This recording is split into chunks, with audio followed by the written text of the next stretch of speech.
안녕하세요. 여러분, 이제 9월 초하루를 지나고 이제 무술월이죠.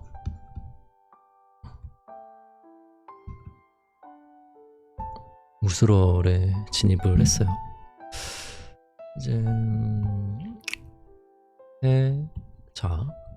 두 달만 지나면 신정 기준으로 또 한 해가 지나가겠습니다. 이슬이 서리로 앉으려고 한다는 한로가 지나면서, 물론 작년보다는 좀 덥지만 어제부터는 찬 공기가 확연하게 느껴집니다. 찬 공기의 무술월이니까 이번 달은 여러분 피부 관리, 수분 공급, 바빠도 좀 수분기가 있는 로션 같은 거 잘 바르시면 좋을 것 같습니다. 첫 번째, 삼신불, 업신불, 보신불, 화신불의 의미가 궁금합니다. 그리고 왜 삼신불로 나뉘어 설명을 하고 있는지, 이러한 분류를 불자들의 수행과 연관지어 설명한다면 어떻게 이해할 수 있을까요? 라는 질문이네요. 질문이 하나 같지만 한 두세 개가 같이 있습니다. 일단 말씀을 드리면 이런 걸 이제 불신관이라고 해요.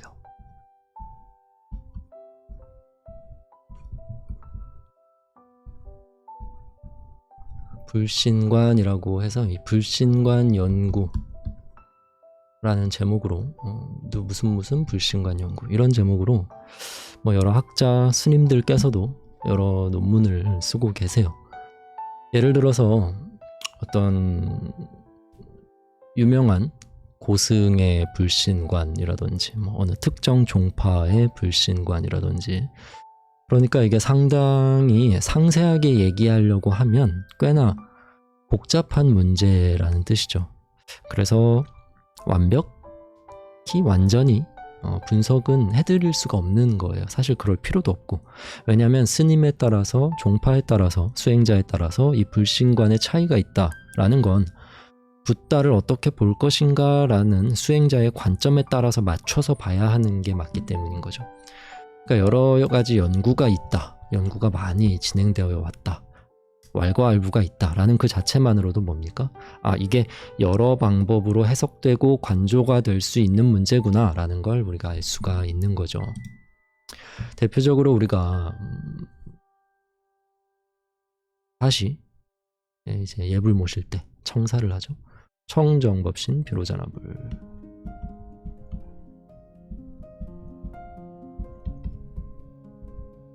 또 뭡니까? 원만보신 노사나불, 그리고 1100억 화신 석가모니불. 들어보셨나요? 청사할 때 청정법신 비로자나불 원만보신 노사나불 1100억 화신 석가모니불 하는 청에 모시죠. 사전적인 개념은 알고 계실 테고, 그게 이해가 안 가시면 이렇게 간단히 보는 방법이 있죠. 이 불자를 앞으로 빼보는 거예요. 불자를 앞으로 빼서 부처님의 법신, 부처님의 보신, 부처님의 화신, 이렇게 보는 거죠. 물론 이게 문법상 좋은 해석은 아닙니다. 의미를 파악하는데 초심자한테 상당히 도움이 될 수 있는 방법이기 때문에 말씀을 드리는 거예요. 자, 그러면 부처님의 법신, 부처님의 법의 몸, 부처님의 법 뭐죠? 우리가 부처님의 법 하면 제가 이 얘기만 하자 그랬어요. 연기, 법, 그리고 법인. 연기법과 법인. 법인 하면 우리 대표적으로 삼법인, 내지 사법인. 자, 연기법, 삼법인 뭐죠? 무상, 무아. 그러니까 이게 사실 이 신체, 육신, 몸이라는 말로 쓰이지만, 이 부처님의 법신이라는 거, 부처님의 법신이라는 건 무상무아한 거. 이게 이제 화엄이나 법화경의 내용을 따온 게 청정법신 비로자납을 원만 보신 노사납을 1100억 화신 서가모니불 이런 내용들이잖아요. 그런데 아함경이라든지 다른 여러 가지 경전에서 보면 부처님의 법, 연기한 법신, 있지도 않고 없지도 않은 아함경에서 서가모니 부처님께서 제자들에게 이렇게 이야기를 하시죠. 본인의 수명이 무량하다고 하시면서 내 몸에 생명이 다해서 이 신체가, 너희들이 보고 있는 이 신체가 살아서 움직이지 않더라도 나의 법신은 없어지지 않는다, 이렇게 말씀하시거든요. 자, 그러면 여기에서 그 말씀을 하시는 부처님, 서가모니 부처님인데, 서가모니 부처님 어떤 분이십니까? 태어남을 보여주시고 늙어가시면서 늙어감을 보여주시고 병드는 모습도 보여주시고 죽음도 보여주신 생로병사를 보여주신, 생로병사를 보였다는 건 굳이 인간으로 이 세상에 오셔서 생로병사의 모습을 보여주신, 그래서 이 과정에서 특히 수행을 통해서 붓다가 되는 모습을 보여주신 노사나불이죠. 보신불이잖아요. 자, 서가모니 부처님이 결국 보신불인데, 그러면서도 인간으로 응화하셨고 또 다시 우리에게 이 순간에도 응화를 하신단 말이에요. 1100억의 화신으로. 그래서 1100억 화신으로 서가모니 부처님이 오신단 말이에요. 그렇게 인간으로 생로병사에서 성불하시는 모습을 보여주시는 보신이 아니어도 화신을 해서 또 가르침을 줄 수 있는, 그렇게 해서 있지도 않고 없지도 않은, 이렇게 하실 수 있는 건 어느 하나의 육신에 얽매이는 게 아니라 있지도 않고 없지도 않은 근본 법신에 계시기 때문이죠. 이렇게 보는 게 맞아요. 결국 세 분이 이렇게 따로 이렇게 계시다 라고 여러분이 생각하실 수 있지만, 그건 하나의 방편인 겁니다. 수행을 위한 방편. 법신불의 부처님을 두고 수행이 필요한 수행자가 있고, 보신의 부처님을 두고 수행이 필요한 수행자가 있고, 화신의 부처님을 통해 수행할 수 있는 수행자가 있어요. 요는 이 세 분 모두 부처님, 붓다의 여러 속성을 뜻한다는 거죠. 한 분이라는 이야기입니다. 한 분의 방편이 나온 겁니다. 자, 이 개념적인 부분은 계속하면 논문처럼 돼버리니까요. 이 정도로 하고요. 자, 그러면 실제로 이걸 우리 수행과 어떻게 연관지어서 이해를 할 수 있을까요? 네, 질문이 계속 이어지고 있습니다. 제가 수행이라고 할 때마다 항상 강조하는 게 있죠. 대기설법. 수행자마다 다르다. 어떤 진언을 수행하시는 분께서는 열심히 예컨대 신묘장구대다라니 나무라다나다라야 나마갈려바라 기자세바라야 모지다다바야 마다다바야 마가라니까 열심히 외우고 있는데, 관세음보살님의 화신인 한 아이가 나타나서 큰 깨달음을 주기도 하고요. 그러니까 연불의 여러 가지 기능 중에는 사띠의 기능도 있지만 비주얼라이제이션, 관상의 기능, 관상연불의 기능을 가지고 있는데, 그게 이제 수행이기도 하면서 실제로 그런 현상을 겪기도 하는 거죠. 지금 내 눈앞에 진짜 나타난 현증가피일 수도 있고, 꿈에서 보는 몽중가피일 수도 있어요. 그런데 우리가 꼭 그렇게 보지 않아도, 또는 부처님께서 지금 우리와 함께 이렇게 제세하고 계시지 않더라도 명운가피, 부처님의 법신이 언제나 우리와 상주불면하면서 함께 하시기 때문에, 내가 지금 어떤 현상을 보았다, 또는 어떤 꿈을 꾸었다 하더라도 또 다시 우리 근본설법으로 돌아가서, 법신으로 돌아가서 재행은 무상이요 제법은 무하라. 부처님을 만났지만 부처님이 아니고, 부모를 만났지만 부모가 아니고, 원수를 만났지만 원수가 아니고, 친구를 만났지만 친구가 아니다. 예를 들어 이 볼 줄 아는 게 무엇인가? 간화선을 한다? 화두의 궁구에 들어가면 그저 현실 가피에 조금 보탬이 되는 정도를 우리는 이제 넘어서서, 그러니까 내가 붓다를 보는 게 아니라 내가 붓다구나를 보는 거, 견성하는 거. 내가 부처님을 봤어가 아니라 내가 부처님이구나를 보는 거. 이 세계로 넘어가는 거죠.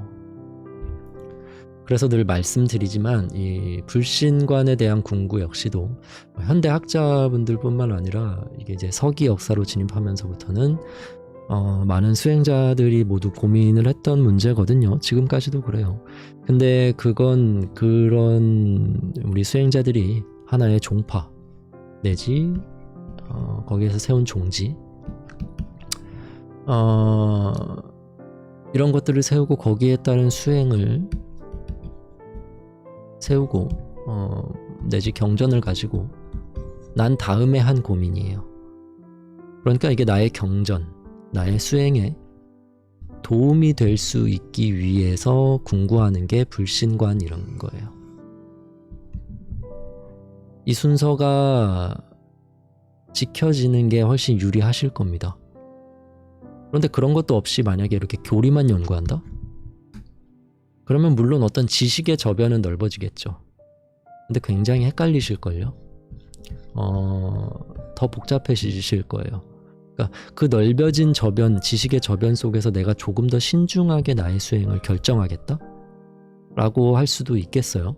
물론 그런 의미도 있는데 결론적으로 뭡니까? 내가 이렇게 해서 좀 해보겠다라는 건 나는 아직 수행을 하고 있지 않다라는 뜻이에요. 지금 이 시간도 그냥 흘러가고 있다는 뜻이죠. 자, 그러니까 나는 염불을 한다. 그러면 내가 어떤 부처님을 염할 것인가? 불신관을 살펴봐야 되겠죠. 정토일 수도 있고 정토도 서방 정토일 수도 있고 동방 정토일 수도 있고 밀교적인 수행일 수도 있고요. 어떤 보살님이 될 수도 있고요. 어떻게 볼 것인가? 거기에 맞춰서 삼신부를 배우셔야 맞는 거예요. 화두를 한다. 부처란 무엇인가? 내 화두에 맞춰서 삼신부를 배우고 부처님께 절을 하는 절수행을 한다. 여러분이 절을 하는 그 대상, 부처님은 어떤 분인가? 나에게 절을 받는, 절을 받으실 만한, 절을 받아 마땅한 그 부처님은 왜 그러한 부처님인가? 거기에 맞춰서 불신관을 배우셔야 되는 거예요. 물론 고민이 많으시다는 거 압니다. 이 수행을 결정하기 위해서 노력하는 분들이 대부분이기 때문에 고민이 많은 거 알고 있습니다. 하지만 그 역시 하나의 과정이라고 제가 늘 말씀드려요. 여러분의 본존불, 여러분의 보살님, 여러분의 경전, 수행법을 찾는 지금 여러분이 걸어가고 계신 선제동자의 구법여행을 늘 응원드리겠습니다. 다음 질문은 원흉입니다. 원흉. 사전적인 풀이로는 이 원흉이라는 개념이 이해하기가 어렵다라고 하셔서 저도 일단 오랜만에 사전적인 의미를 좀 봤어요. 일단 종교학대 사전을 봤는데 천태와 화엄의 종지로 이야기를 하네요. 천태와 화엄의 종지. 딱 봐도 어렵게 해놨네요. 여기서 우리는 천태에서는요, 우리 공과중이라는 키워드, 그리고 화엄에서는요, 육상, 요 육상이라는 키워드, 요 두 가지 키워드 가져가겠습니다. 일단 이렇게만 보시고요. 다음은 이제 불교계에서 그래도 좀 공인을 받는다는 그 시공사전인데, 심지어 논문에 이렇게 주석으로 시공사전을 써도 뭐 크게 이렇게 지적되지 않는 그 정도는 되는 것 같습니다. 그래서 그런지 확실히 앞에 있는 그 사전의 설명보다는 앞에 건 좀 성의 없이 어떤 블로그나 논문 같은 데서 이렇게 좀 긁어온 그런 느낌이 물씬 풍기죠. 근데 여기서 이렇게 보면 좀 친절하려고 하는 노력이 좀 보이죠. 자, 일단 이번에 결흥 스님의 시오다, 이거는 생략하고요. 1번 보시면 모든 현상이 제법과 재행이 각각의 속성을 잃지 않으면서 서로 걸림없이 원만하게 하나로 융합되어 있는 모습, 서로 융합되어 있는 모습, 근데 통해서 차별 없이 원만한 거, 막힘이 없는 거, 이렇게 이야기를 하고 있습니다.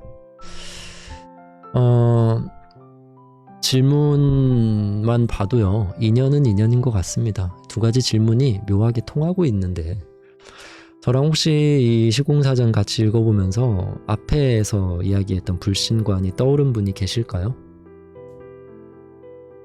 각각의 속성을 잃지 않아요. 법신으로 상주를 하든, 보신으로서 가르쳐 주셨든, 타신으로 나타나 주셨든, 그러한 게 하나로 융합된, 차별 없이 원만한, 만약 부처님이 떠오르셨다면 여러분은 이제 불교 공부에 조금 흐름을 타신 거라고 보셔도 될 것 같습니다. 결국 원흉이라는 건 부처님의 모습인 거죠. 결국 원흉이 불법인 거죠. 불법은 뭐죠? 재행무상과 재범무하다. 이게 없다라는 해석으로 무로, 단순한 무로 빠져서 거기에 끝나서 공병에 빠진다 그러죠. 그러니까 무기공에 빠져버리면 허무해져 버려서, 부처님 당시에도 몇몇 제자들이 그러한 병에 빠져서 심지어는 스스로 목숨을 끊기도 하고. 자, 근데 뭐죠? 그게 아니다. 없다는 게 아니다. 결국에는 여러 단계를 거쳐서 뭡니까? 원흉에 이르게 되는 게 바로 불교 교학사입니다. 부처님법의 요체가 이 원흉에 있다. 대표적으로는 그 정점에 원효 스님이 계시죠. 일체유심조, 모든 게 마음에 있네, 허무하네, 그냥 놀고 먹어야지 하는 게 아니라 모든 게 마음에 있네, 우리 모두 마음이 있지 않은가, 우리 이 마음으로 주인공으로 제대로 한번 놀아보세. 당신들과 함께하기 위해 내가 오늘 이 세속에서 함께 하더라도 그것은 겉모습일 뿐이라네 하시는 거죠. 자, 그러면 앞에 사전적 의미, 앞에서 보신 거, 그게 조금 어렵긴 한데 또 간혹 그런 걸 또 궁금해 하시는 분이 계십니다. 그래서 간단하게라도 좀 봐야겠죠. 자, 이 원흉이 언제 어디서 좀 조명을 많이 받았냐, 앞에서 본 것처럼 천태하고 화엄이 대표적이고요. 이 천태랑 화엄은 여러분이 알고 계시다시피 교종의 양대 산맥이죠.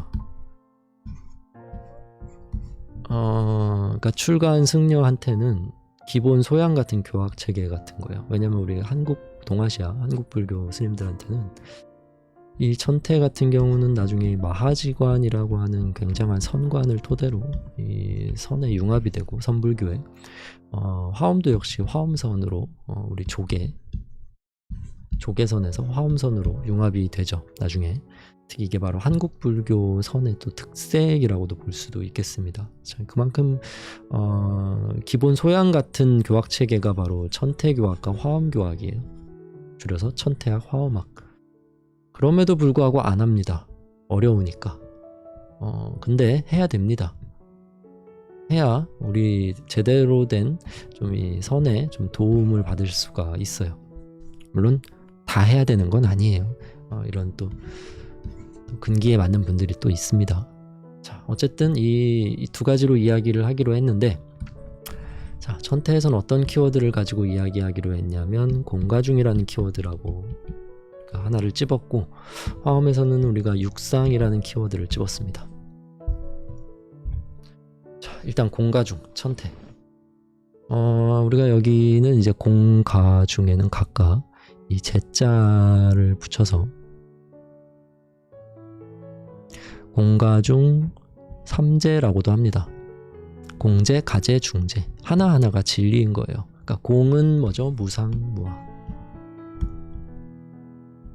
이것만으로도 사실 설법은 완벽했다는 겁니다.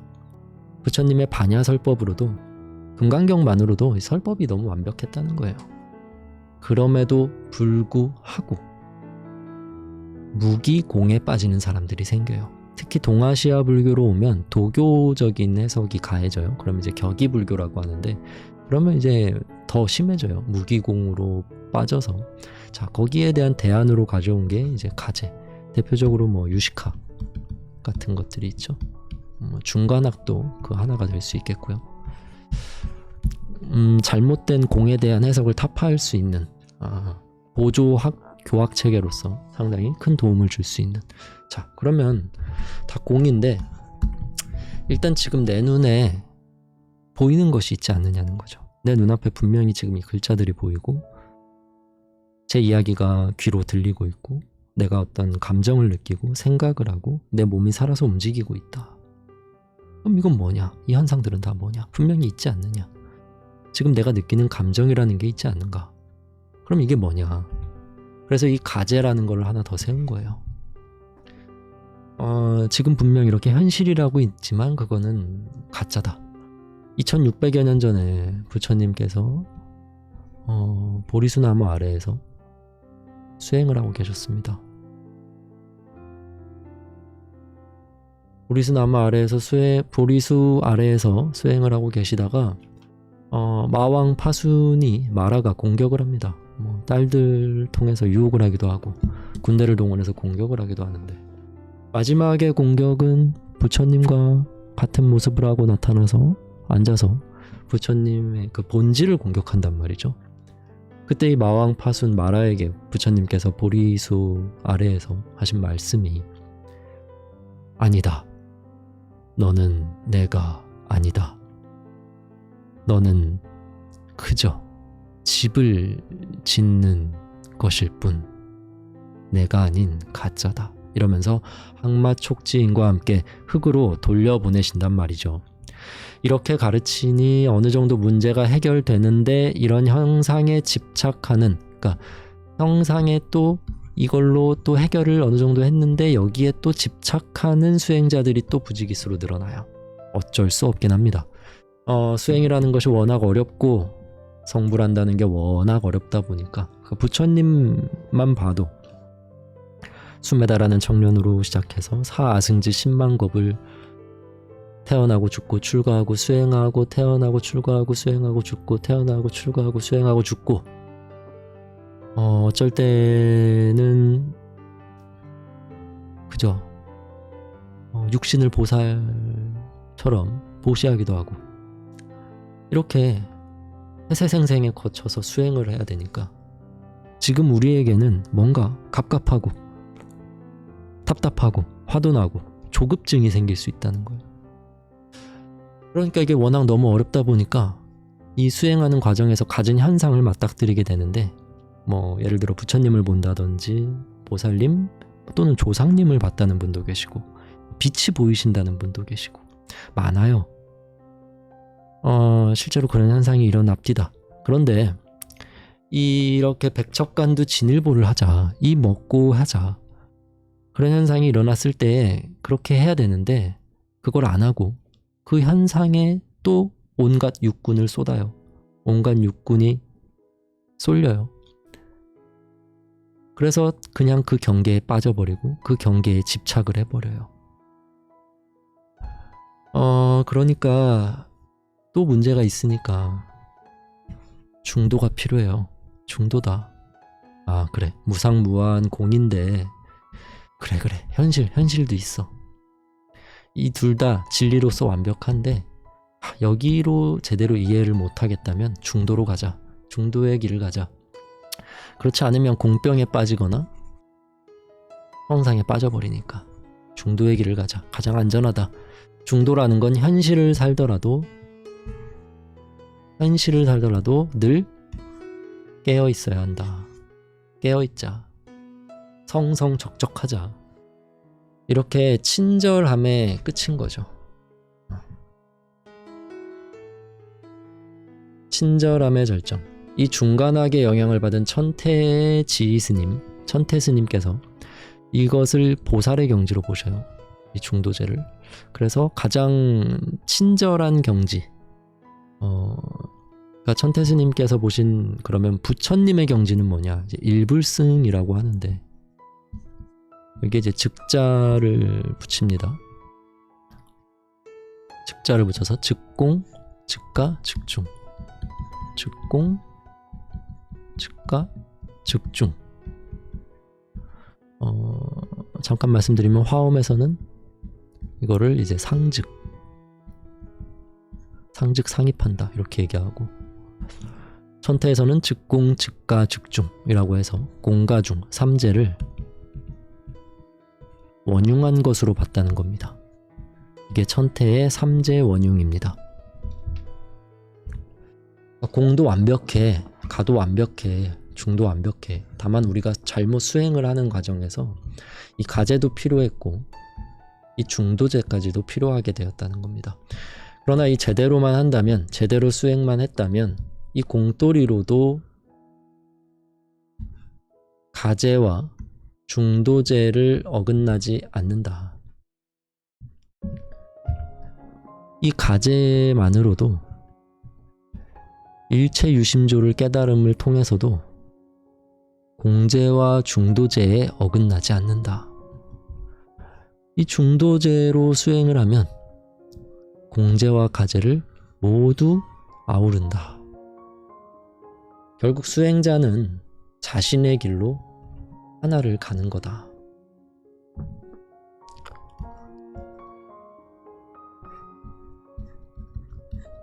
자, 거기에는 공제의 길도 있고 가제의 길도 있고 중도제의 길도 있어요. 하지만 우리는 일불승의 길로 간다. 만법이 귀일한다. 역으로 부처님의 법은 이 셋에 모두 직해 있다. 이 셋에 모두 직해 있다. 즉 공으로도 가르칠 수 있고 가로도 가르치실 수 있으며 중도제로도 가르치실 수 있다. 모든 방편설법, 모든 대기설법이 가능하신 부처님. 한 발 더 나가면 우리가 수행을 할 때 공제의 길로 갈 것인가? 가제의 길로 갈 것인가? 중도제의 길로 갈 것인가? 부처님께서 또는 우리가 누군가를 가르칠 때 공제로 가르칠 것인가? 가제로 가르칠 것인가? 중도제로 가르칠 것인가? 라고 하는 수행론이자 교육론으로서 기본 교학 체계로 두기에 상당히 위상이 있다. 상당히 뛰어난 교학 체계다 라고 말씀드릴 수 있겠습니다. 자, 다음은 화엄의 육상 원융입니다. 이것 역시 앞에서 뭐 공이라든지 가라든지 중이라든지 이 공 하나만으로도 84,000가지 법문이 나오고 가제 하나만으로도 전 세계에 있는 도서관에 있는 책들을 쓸어 담아도 모자른 글들이 나올 것이고, 중도제만으로도 몇 겁생을 바쳐서 수행하는 수행자들이 나옵니다. 그만큼 어려운 걸 우리가 한 번에 하기 때문에 당연히 어려운 건데요. 이 육상원융이라는 화엄의 개념 역시도 상당히 좀 그 수준이 좀 있는, 그러니까 정점에 있다고 볼 수 있는 그런 교학이라서 이 승속을 떠나서 이 육상원융을 제대로 완벽히 이해해야 한다. 그런 분이 글쎄요. 자, 이 육상 총, 별, 동, 리, 성괴 6가지 사항을 말해요. 이 6가지 상, 육상이 원융하다는 게 이제 화엄학인데, 예를 들어서 이 총별동리 성계를 우리가 또 너무 지루하게 살펴보면 끝이 없어요. 좀 쉽게 이야기를 해서 집을 하나 보겠습니다. 지붕도 있고 뭐 석가래도 있고 있는 대들보도 있고 받치는 기둥도 있고 벽도 있고, 그죠? 자, 그러면 우리가 이것을 또 해체를 해볼 수도 있겠습니다. 지붕도 있고 대들보도 있고 벽도 있고 대들보도 있고 석가래도 있고 집은 집이죠. 자, 지금 제가 하는 말이 틀리지 않았습니다. 집은 집이다. 지붕은 지붕이다. 벽은 벽이다. 대들보는 대들보다. 기둥은 기둥이고 석가래는 석가래다. 틀린 말이 아니죠. 집은 지붕이 아니다. 지붕은 집이 아니다. 기둥은 집이 아니다. 집은 기둥이 아니다. 다 맞죠? 자, 그런데 보겠습니다. 이 집에서 기둥을 뺄게요.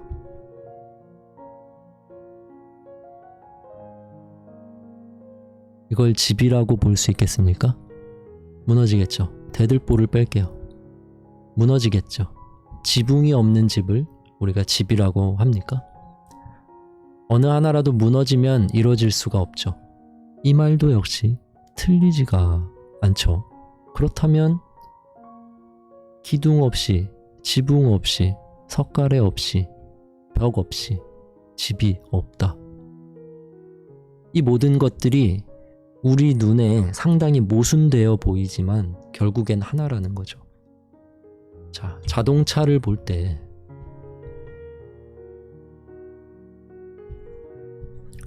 이게 우리가 완성되어서 완성차로서 굴러가야 자동차다 이렇게 볼 수 있죠. 그렇게 보죠. 자, 이게 자동차다. 맞죠? 자, 이건 핸들이다. 이건 바퀴다. 이건 미션이다. 이건 엔진이다. 이렇게 각각을 이야기할 수도 있죠. 자동차는 바퀴가 아니다. 그렇죠? 바퀴는 자동차가 아니죠. 핸들은 자동차가 아닙니다. 자동차는 핸들이 아닙니다. 그러면 바퀴 없는 걸 우리가 자동차라고 말할 수 있는가? 엔진이 없는 걸 자동차라고 말할 수 있는가? 그게 또 하나라도 무너지면 이루어지지가 않죠. 그래서 육상이 원흉하다는 겁니다. 여러분은 눈도 있고 귀도 있고 코도 있고 입도 있고 몸도 있고 뇌도 있어서 생각도 합니다. 눈이 나인가요? 귀가 나라고 할 수 있나요? 코가 나인가요? 몸이 나인가요? 생각하는 뇌가 나인가요? 그러면 뇌가 없다면 나는 나라고 할 수 있을까요? 이렇게 6가지가 원흉하다, 육상이 원흉하다는 건 육신과 상관없이 상주불멸하는 나도 나다. 이 육신을 움직이는 졸릴 땐 재워주고 배고프면 밥도 먹어주고 백신 2차도 맞아주고 맞았더니 아이고 몸살이 심하게 났네 하는 나도 나다. 움직이는 이 육신도 그것이 무너져서 늙고 병들어 죽어가는 나도 모두 나다. 모든 나 뭐죠? 천상천하 유아독존이죠. 오직 나. 무상무아한 공이지만 그러한 것들이 공이라고 해도 그 모두 가제의 나이기도 하다. 그래서 나는 오늘 중도로 수행을 해나간다. 이 셋이 원흉한다. 결국 즉공, 즉가, 즉중의 원흉이라고 하는 천태의 삼재 원흉, 다음에 육상 원흉을 막론하고 뭡니까? 원흉은 원흉이다 라는 겁니다. 이 원흉이라는 말뜻 자체가 그렇기 때문에 이것이 원흉은 같은 원흉인 거죠.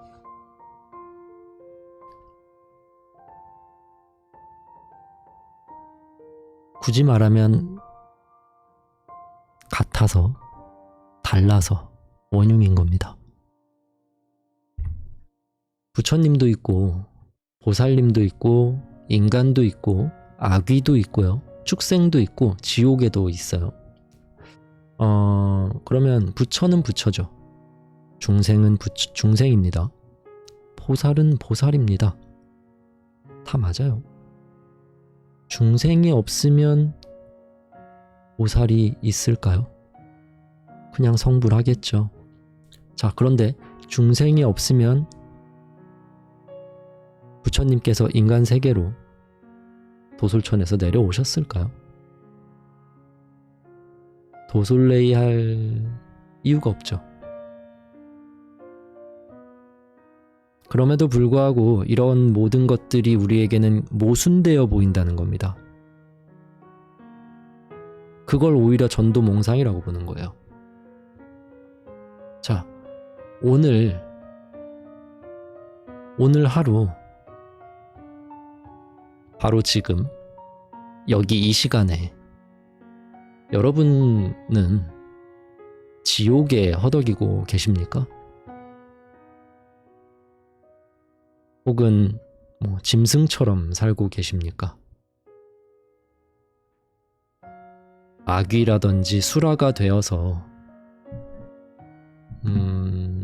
죄를 짓고 계십니까?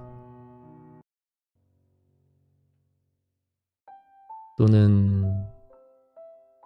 부처님으로 지금 이 자리에 나투어 계십니까? 지금 바로 여기에 여러분은 어떤 모습으로 계십니까? 지금까지 들어주신 모든 부처님들께 합장 드리면서 여기서 마치도록 하겠습니다. 감사합니다.